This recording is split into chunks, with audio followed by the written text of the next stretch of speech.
ಆತ್ಮೀಯ H60 news ಅರ್ಥಾತ್ ತಿ ಸೀತಾರಾಮ್ ನ್ಯೂಸದ ವೀಕ್ಷಕರೇ, ನಾನು ನಿಮ್ಮವ ಎಂ ಆಯುಧ ಮಲ್ಲಪ್ಪ ಜೊತೆ ಅವರು. ತಾವು ಈಗ ಸುದ್ದಿಗಳ ಲೋಕಕ್ಕೆ ಎಂಟ್ರಿ ಹೊಡಿತಾ ಇದ್ದೀರಿ.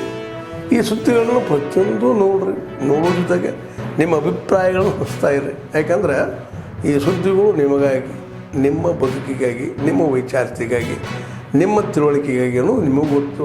ಜೊತೆಗೆ ನಮಗೂ ನಿಮ್ಮೊಂದಿಗೆ ಇದೊಂದು ಮಾತಾಡುವಂಥ ಜೊತೆಗೆ ಸುದ್ದಿಗಳನ್ನು ಬಿಡುವಂಥ ಕೆಲಸ.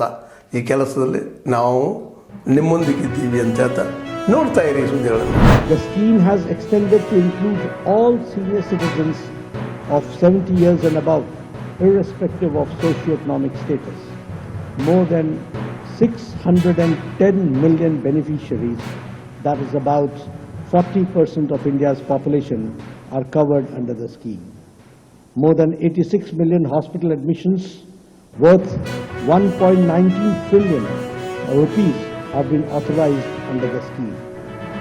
In addition to these initiatives, we are focusing on primary and preventive health care through a huge network of more than 175,000 primary health centers, which we call as Ayushman Arogya Mandirs, and which is health and wellness centers under the National Health Mission also. The Pradhan Mantri Jan Arogya Yojana, along with the services provided under National Health Mission and other schemes of Government of India, have led to the decline of out-of-pocket expenditure in total health expenditure from 64.2% to 39.4% in the last 10 years.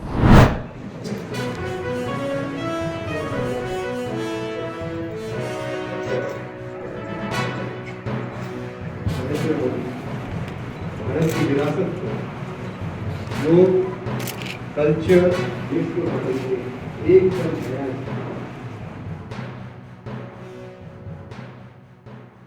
ಜನಸಾಮಾನ್ಯರಲ್ಲಿ ಈ ಯೋಜನೆಗಳ ಬಗ್ಗೆ ತಿಳುವಳಿಕೆ ಕೊಡುವಂಥದ್ದು, ಜಾಗೃತಿ ಮಾಡುವಂಥ ಕಾರ್ಯಕ್ರಮ ಬಹಳ ಒಂದು ಒಳ್ಳೆಯ ಕಾರ್ಯಕ್ರಮ.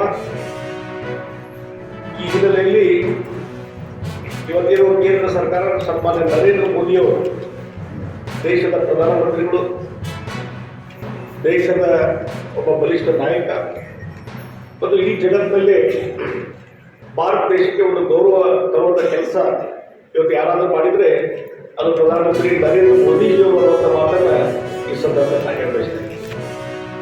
ಈ ಟಿವಿ ಮುಕ್ತ ಭಾರತಕ್ಕೆ ಭಾರತ ಸರ್ಕಾರದಿಂದ ಸಾಕಷ್ಟು ನಮಗೆ ಔಷಧಿಗಳಾಗಲಿ ಅದಕ್ಕೆ ಬೇಕಾಗುವಂಥ ಎಲ್ಲ ಪರಿಕರಗಳು ಸಿಗ್ತಾ ಇವೆ. ಎರಡನೇದಾಗಿ ಕುಷ್ಠರೋಗ ನಿರ್ಮೂಲನಾ ಕಾರ್ಯಕ್ರಮವನ್ನು ಅತಿ ಯಶಸ್ವಿಯಾಗಿ ನಮ್ಮ ಆರೋಗ್ಯ ಇಲಾಖೆ ಮಾಡ್ತಾ ಇದೆ.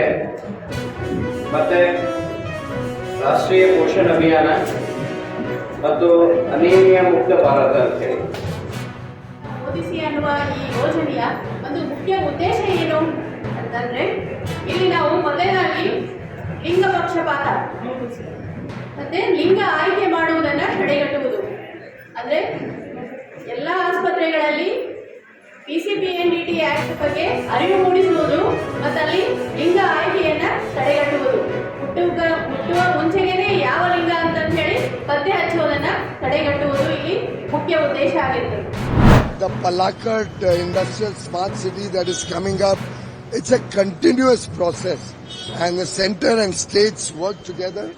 Government of India under the visionary leadership of Prime Minister Modi is very, very much concerned that every part of India should develop. It is only when India's states develop that India will develop. And therefore we work in partnership with all the states and we work to develop all of India. The Palakkad Industrial Township, which comes under our ministry, is a joint initiative of the state government and the central government at an investment of nearly 3,800 crores. We are developing 1,700 acres of industrial smart city, which will have plug-and-play infrastructure and will encourage investments in this city. DK Shivakumar ಅವರು